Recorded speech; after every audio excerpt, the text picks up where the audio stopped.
Hi, this is Lorraine. I created a video about chakras and meditation last night, and I put it on my Facebook page. And I was watching it, and I realized it's a lot of information all at once. So I decided to make several different videos, kind of parting it out, and then you can kind of put it together however it best fits together for you. So I'm starting with this video on chakras, and it's just basic information. I'm not a chakra guru. I only know as much as I need to clear and balance my chakras. And I read this book, Chakras for Beginners. It's backwards in the video. But it's by David Pond, and I love this book for two reasons. One, it's short and it's to the point. It has the 7 primary chakras. It has what that chakra is, the color associated with it, and then it talks about when that chakra is in balance, when it's out of balance, what that looks like, and then an exercise on how to balance that chakra. And it does that for all 7 chakras. And then at the end of the book, he's got some essays, and one of the essays is clearing your chakras. It's very simple. You can spend an hour clearing your chakras. You could do it in 5 minutes. But it's just very straightforward. I think there's about 150 pages in here, and it's just all you need to do to get started, just the basic information. And I'm just going to kind of summarize it for you. So we have 7, there's many chakras in the body, but we're going to talk about the 7 primary chakras that we work from. So your first chakra is your root chakra, which is number 1. It's at the end of the pelvic bone. It's associated with the color red, and this is more it's your root chakra, and it's your basic needs. It is food, shelter, money, all those basic things that we all need. It's your survival mode. It grounds you to the earth and the material plane. It's kind of your fight or flight chakra, so it kind of drives your more primal needs in life. And then chakra 2 is your sacral.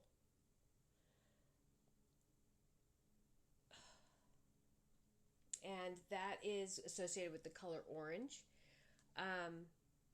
That is more sex, sexuality, basically for procreation, perpetuation of the species, that type of thing. Not necessarily for pleasure, more of a basic instinct type thing. It's kind of our drive for hedonistic pleasures, as well as that pain and sorrow of unrequited love. And it also draws us to our need to be attractive and attract things to us, and feelings and emotions and so on. Again, another very primal need. We all need to be connected to one another physically.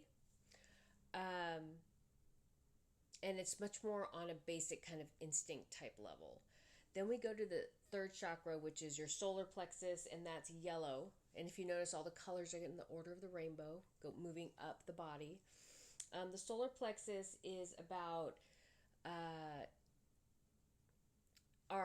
ourselves, finding ourselves as individuals, our self-assertion, seeing ourselves as autonomous and separate from others, and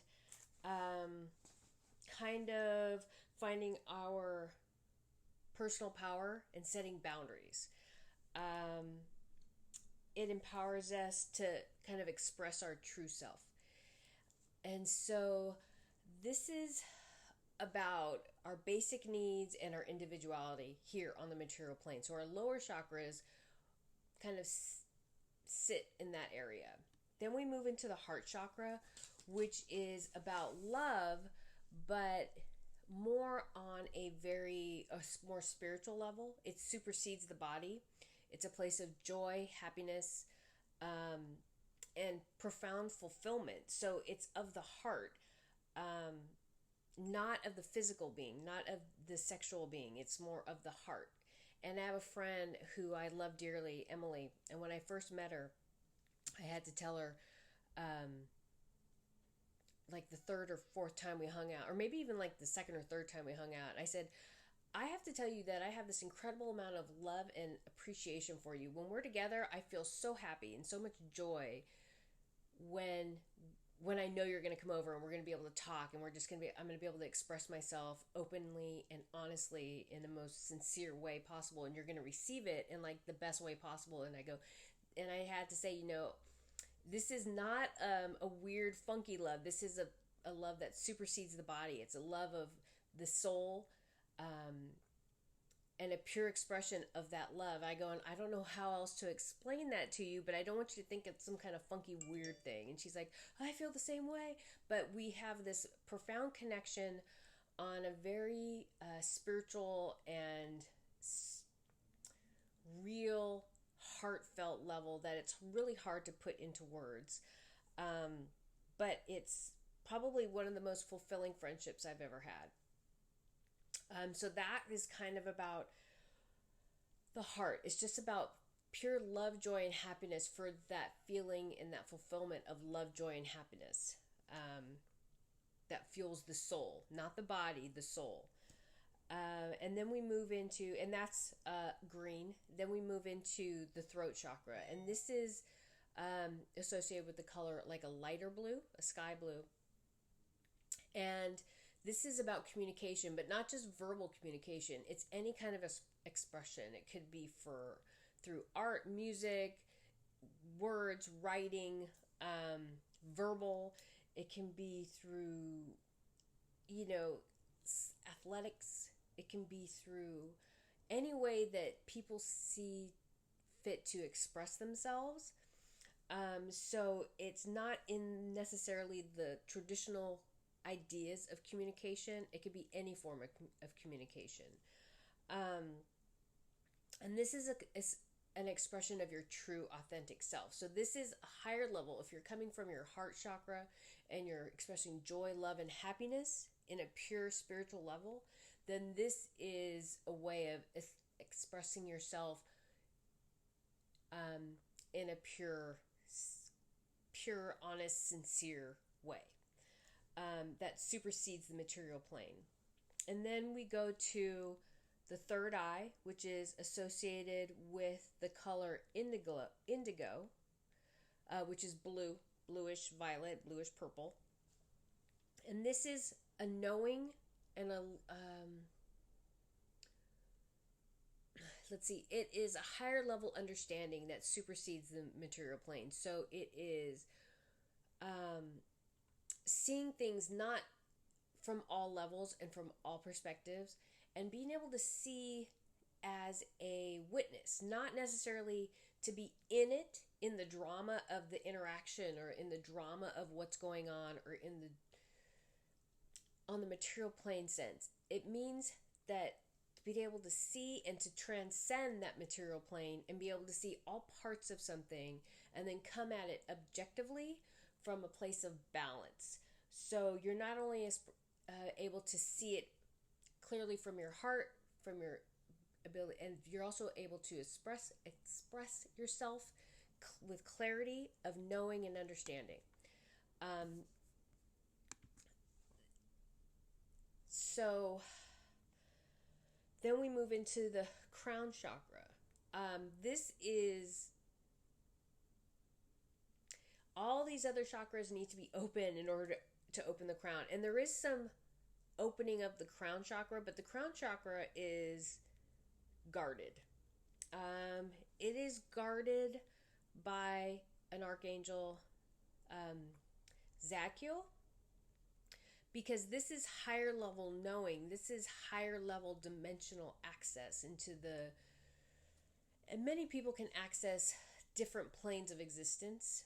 Psychics who are trained and psychics that are not trained can go to different places, but to access a lot of the knowledge that's there is restricted, And so there has to be a clarity in these lower chakras, and you have to come at it from a place of honesty, sincerity, and truth to be able to access this higher level knowing, understanding, and um, knowledge, more esoteric, omniscient type knowledge. And there's no one person that has access to all this information, because in the material plane, from the material plane, the brain cannot contain all this information. So each of us have a soul purpose, and within that soul purpose, we are able to access information that is directly drives our soul purpose. But to access that information, you have to come from a place of honesty, sincerity. It's like a lock. When you have a combination lock or a safety deposit box, you have a key. Or if you have a combination lock, you have a combination of numbers that you can unlock that lock, box, whatever. There's similar locks to this knowledge, but it's not just a combination. It's not just a formula of physics or quantum physics. There are emotional components of honesty, sincerity that go into being able to access, to unlock the locks, to access the information. And there is an angel that oversees that to make sure that you come from that place of truth, honesty, sincerity. And that safeguards that information. So the crown chakra can be opened, but there's a whole process that has to go along with it. And you do have some access, but it's restricted and limited until you reach this level of clarity, understanding, honesty, and sincerity. So those are the 7 chakras. I will go on to say many of us get stuck in our lower chakras because we worry about money, food, shelter. That's common. Our basic needs. We're trained to think we have to live in a certain house, drive a certain car, we have to live in a certain neighborhood. And if we don't have those things, then there's something wrong. So we have to keep working harder for more in order to meet our goals. And so we're constantly feeling inferior, or that we haven't reached the pinnacle. And so we're constantly driving for the material plane needs. But truthfully, if you're eating, you have a place to live, and you have shelter, we're okay.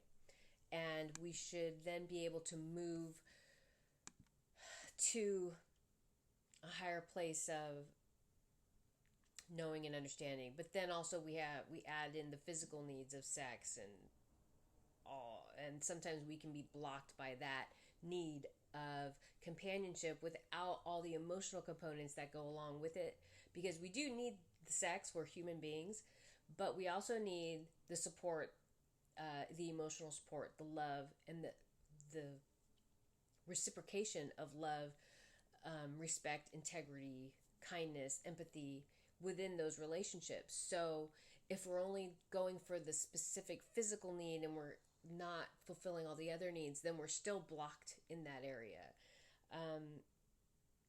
And then also the same thing with the solar plexus, and the self-assertion. If we don't set boundaries, if we don't know who we are as individuals, and we can say what we're able to express our needs and desires and set the boundaries if someone's crossing those lines, and be able to honor those boundaries.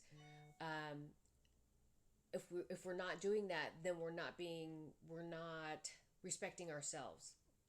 And so we have to learn to give ourselves what we need so we can give what others need. And so we're not giving in order to get. Okay, I hope that makes sense. So once we can clear those bottom chakras out, we can open our higher level chakras, the heart, the throat, the third eye, and the crown, and we can access that higher level knowledge to help guide us in our role in this world and to help us fulfill our soul purpose. So everything works together. Clearing our chakras will help balance our energy, which will help us access our higher selves, angels, and guides, and then we can receive that guidance to help us move forward in this world in fulfilling our soul purpose and creating a better world for us, for all of us together as a community, as a world community. So I just wanted to cover the chakras. I hope this helps. If you have any questions or comments, please don't hesitate to send me a message or comment and I'll reply. But this is just a basic kind of summary of the chakras. And again, David Pond's book, Chakras for Beginners. I really like this book. I've had other books recommended to me, but this is the one that resonates most with me. And but if it doesn't work for you, if you find something that works better, that's great. But I encourage you to look into it and kind of find your own path. I just want to give you kind of a foundation to work from. All right. You can go to my website, Healing with Love and Light. If you would like, you can comment there, or you can comment on my Facebook page, on my YouTube page, wherever you want.